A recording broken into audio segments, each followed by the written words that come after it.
Emak, ia abdi putra salira. Ia abdi nukung singa herinan rahim salira.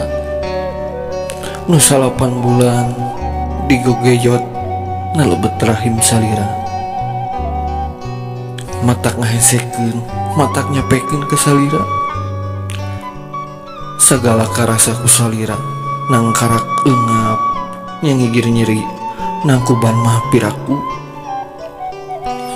Ma, ieu abdi nu harita dijulukeun ku salira. Ngarani ngajuru nyaeta juluna maut. Teu siri ke salira narohkeun nyawa guyang getih. Lir muntang kana buuk salamar aya di antara rahayu jeung tunggara. Ma, ieu abdi nu harita dibedong di ais digagandong. Nu harita salira kaganggu beurangna kaganggu peutingna.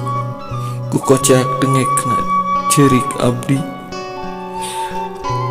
Anjeun nu kageuleuhan kakeumehan kururujit jeung kokotor ti abdi.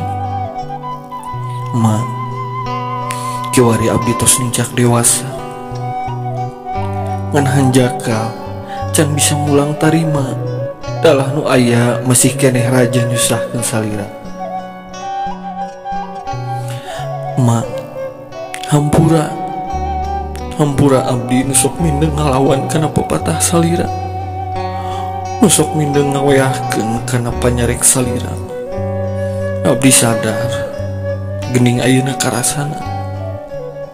Salira mepatahan teh geuning lain ngewa. Tapi sieun nu jadi anak nyorang jalan nu salah. Abdi sadar geuning salira loba nyarek teh bakat tingku nyaah sieun abdi dicarekan batur.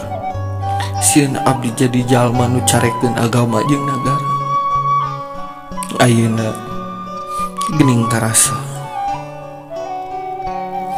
Ma, hampura abdi pasti aya ucap lampah abdi nu matak nurih kana ati sanubari salira.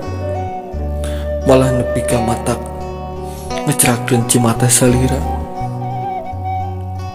Ma, mun ceuk aya kecap nu ampuh salian ti hampura, naon atuh pikecapeunana sangkan abdi kenging pangampura ti salira.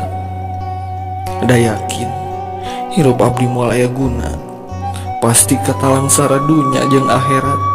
Mun ceuk teh hampura ti salira. Ridho Allah aya dina ridho indung bapa. Ma, apa ku abdi didoakeun mugi manjang apa salawasna aya dina pangjaga pangriksa Allah nu Maha Kawasa.